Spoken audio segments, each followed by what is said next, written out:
ចេ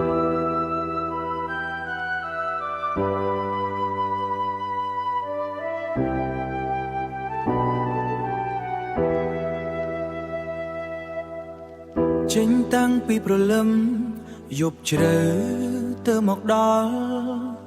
ក្នុងចិត្តនៅកង្វល់រឿងលុ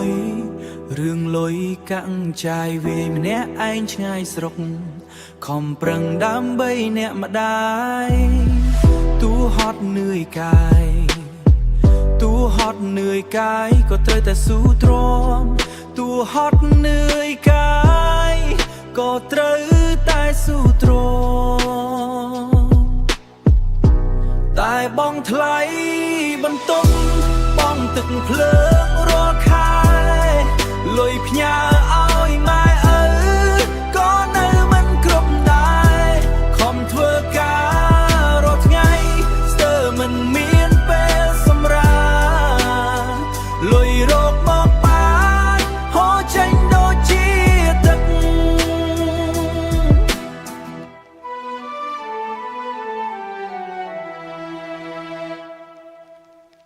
គិតតាំងពីព្រឹករហូតដល់ទៀបភ្លឺបងថ្លៃសពគ្រប់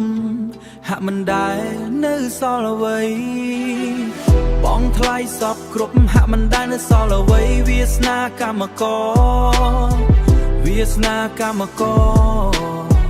បែបនឹងមែនទេ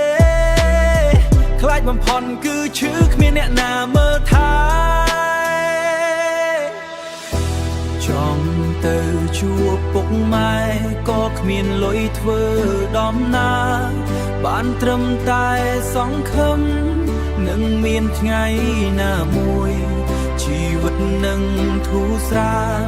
មិនលំបាកដូចពេលនេះ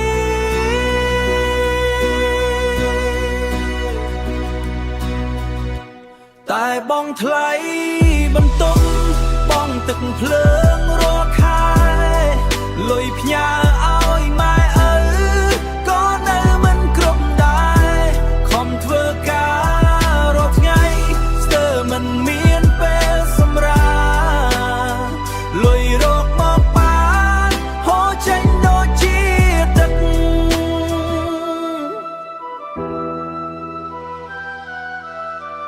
បន្តដើរទៅមុខទោះផ្លូវនៅឆ្ងាយទៀត